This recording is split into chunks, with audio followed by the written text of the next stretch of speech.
My name's Catherine Granger, and I refer to myself as Catherine. So rowing falls into two categories. It's called sweep and sculling. If it's sweep, you only have one oar, and if it's sculling, you have two.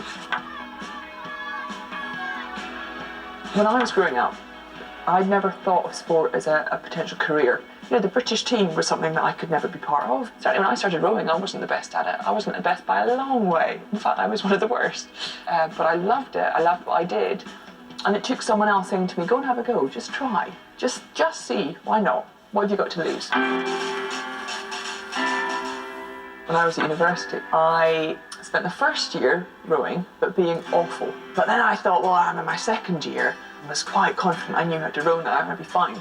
And they selected 4 boats, and I wasn't in any of them. So I had completely failed. And I left the meeting, and I walked up this hill. I was in Edinburgh, this hill in the middle of the city. And it was quite late night and quite dark, and I just climbed this hill on my own. I was so frustrated and so annoyed at myself and so disappointed. And I just thought at that point, I will never find myself back in this situation. And that's still a mentality I have now. I never feel I'm good enough. I never feel I've got all the answers in my sport. I always want to be better at it. Rowing's all about rhythm. It's, you use all your different muscles. Your legs are the strongest bit we have, so it's about really driving the legs strongly and fast and hard. You're creating huge amounts of power and force. It's very smooth, and it's within time with the boat, it's in time with the water. When you create the two together, and then you get pure speed. The start line of the Olympics is an interesting place. It's surprisingly quiet. I could feel my heart pounding, I could hear it because it was so quiet. And as terrifying as this moment was about to be, I wouldn't want to be anywhere else in the world. For the 4th and final time in Catherine Granger's long and established career, she leaves the start line now in an Olympic final. It feels like you're going into battle, take on the world with this one other person with you. Ladies and gentlemen, what we are seeing right now is that dream do come true. And Great Britain's Catherine Granger and the Watkins are going to win a gold medal in the women's double sculls. The last few 100 metres was truly deafening because of the crowds. I didn't want to think about winning, I didn't want to think about the crowd, I just wanted to think about getting the boat still moving as well as it could possibly move until they crossed the line.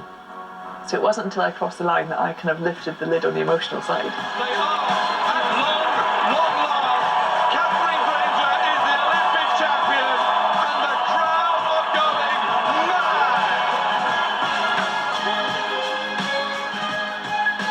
mad! The biggest thing I would say to anyone is you're all capable of far more than you know right now.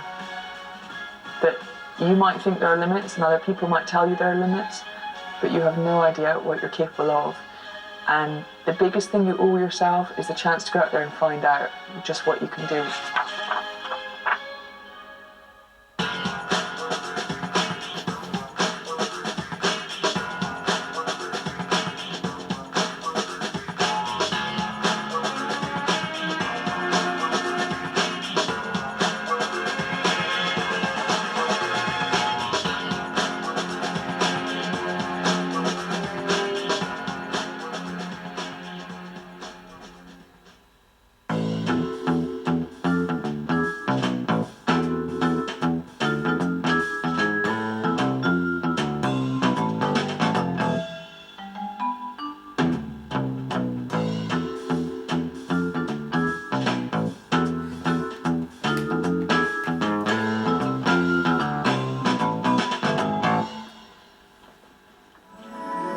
Hello, children. Where have you been?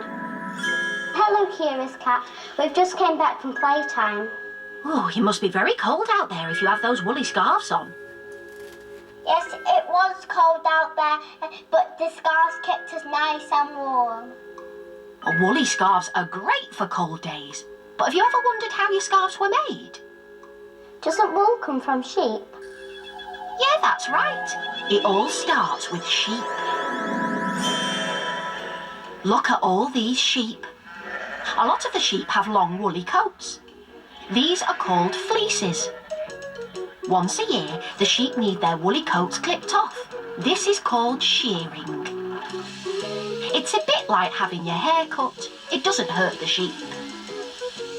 The sheep's wool has grown very long and thick, too hot for summer. The sheep's fleece is sheared very close to the sheep's skin, so it all comes off in one piece. It doesn't hurt, and the wool grows again to keep the sheep warm in winter. When the sheep have been sheared, the fleeces are packed, ready to be sent away. To find out what happens next, you'll have to go to the wool mill where James will show you round. Off you go!